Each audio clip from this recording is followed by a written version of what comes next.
White House spokesman Jay Carney told reporters today that although the NSA surveillance was made legal by the Patriot Act, greater oversight, transparency, and constraints might be necessary. He went on to say that President Obama has ordered his administration to conduct a review of NSA surveillance programs. But that response is not acceptable for world leaders who have been monitored. Two other countries have also fallen under the watchful eye of the NSA and are now in the process of drafting a UN General Assembly resolution that lays out the rules of the road moving forward. Speaking to the Huffington Post, Latin American and European diplomats said that Brazil and Germany are leading an effort to guarantee online privacy to civilians around the world. RT correspondent Anastasia Churkina joins me now with the latest. Hi there, Anastasia. Now, can you tell us which countries are involved in drafting this UNGA draft solution?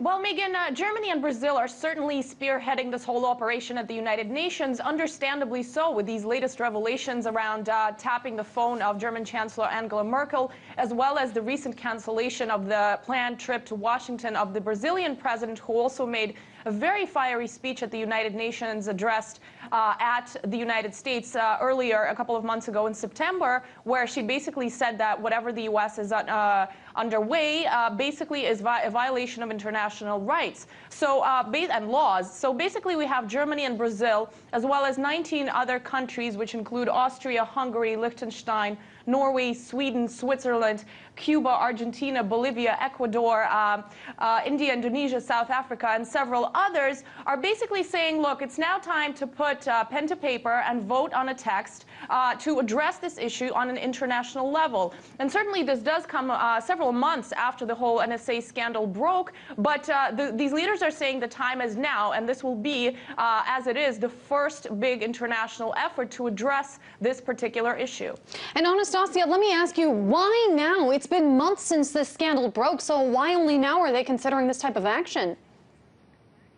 Well, you know, we just heard a good point in Sam's report that when it comes to the elites, the rules kind of change. So we have, considering we have 35 world leaders whose phone calls have allegedly been monitored, it's reason enough for the countries around the world to come together and say, wait a minute, this really should not be going on. The question here, the curious question to me seems to be, why is it only 21 countries at this point? Because the United Nations General Assembly is made up of over 190 countries. So far, we have 21 pushing for this text, although we have to say this is just the first stages of this particular project, because a committee is going to vote on it by the end of the year, and then this text will be taken to the General Assembly. So we'll see. It's likely that more countries will follow. And let's go ahead and pull up that map, kind of showing some of the countries that you were talking about earlier. You had mentioned that there was 21 of them. So you've got Paraguay, Uruguay, Argentina, South Africa, Indonesia, India, and others. Now, do we know any of the specifics yet when it comes to this draft resolution?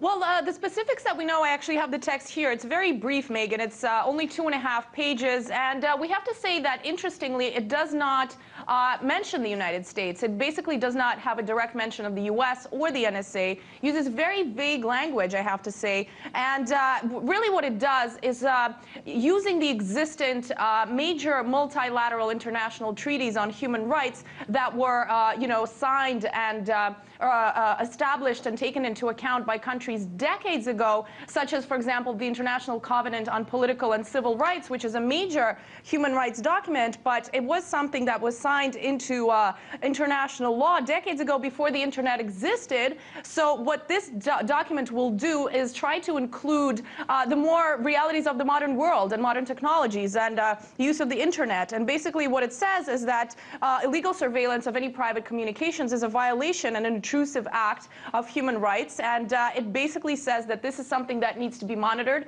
and watched closely. The problem here is really the amount of power the United Nations General Assembly or its texts have over other countries, which unfortunately is not big at all. That's a very good point that you bring up right there, Anastasia, because as I understand it, the General Assembly resolution would be non-binding. So how effective will it really be? That's true, Meghan. That's the biggest problem, really, because the UN General Assembly does not have this kind of power to be binding on any kind of document that we see come out of it.